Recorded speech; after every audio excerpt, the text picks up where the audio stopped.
Elections వచ్చినాయి, ఎట్లా ఉందమ్మా? ఏ పార్టీ గెలిస్తే బాగుంటుంది అనిపిస్తుంది మీకు? మాకు బీఆర్ఎస్ గెలిస్తే బాగుంటుంది అనుకుంటున్నాం. ఎందుకు? ఎందుకంటే రేవంత్ రెడ్డి వచ్చిన కాడ నుంచి మాకు అసలు ఏమీ రాలేదు. ఆయన ఏమో అన్నేస్తున్నాడని చెప్తున్నాడు కదా. ఆయన చెప్పుకుంటున్నాడు కానీ మాకైతే ఏమి రాలేదు కదా. చెప్పుకుంటే సరిపోదు.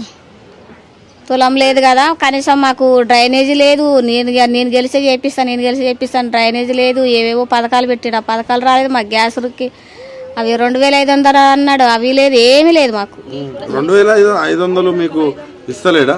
ఎక్కడిది ఇంతవరకే 500 గ్యాస్ ఇస్తాను అని స్టేజ్ల మీద చెప్పుకోవడం, పెద్ద పెద్ద మీటింగ్లే చెప్పారు కదా. ఏమి లేవు. కనీసం ఒక రోజు కూడా ఇట్లా వచ్చి తొంగి చూసిన వాళ్ళు లేరు. చిన్న చిన్న పిల్లలు ఉన్నారు ఈ గల్లీలో, అది లేదు, ఏది లేదు మాకు రేవంత్ రెడ్డి వద్దు.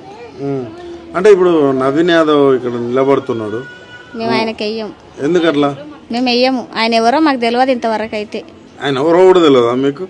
ఈ ఫ్రీ బస్ మహిళలు ఈ ఫ్రీ బస్ చూసి ఓటేరా? సిటీలో ఫ్రీ బస్ పెట్టిండు కదా. ఫ్రీ బస్సులు ఎందుకు? ఒక స్టాప్ ఆపరు, ఆపండి కొట్టుకొని చావాలి. అప్పుడు ఎక్కడనో ఆపుతాడు తీసుకుపోయి. ఎందుకు ఫ్రీ బస్సులు? ఏమన్నా రోజు తిరుగుతున్నాం ఆ బస్సులో మేమేమన్నా? మాకు బస్సులు వద్దేమద్దు, ఫ్రీ బస్సులు వద్దేమద్దు. అంటే కోటీశ్వరాలు చేద్దామని చూస్తున్నాడు రేవంత్ రెడ్డి. ఆయన మాకేమీ చేయలేదు రేవంత్ రెడ్డి, మాకు వద్దు. ఒకటే మాట అంతే. ఎందుకు మరి కేసీఆర్ పార్టీ కావచ్చు, ఆ ఎమ్మెల్యే ఎందుకు గెలవాలనుకుంటారు మరి? మాకు ఇది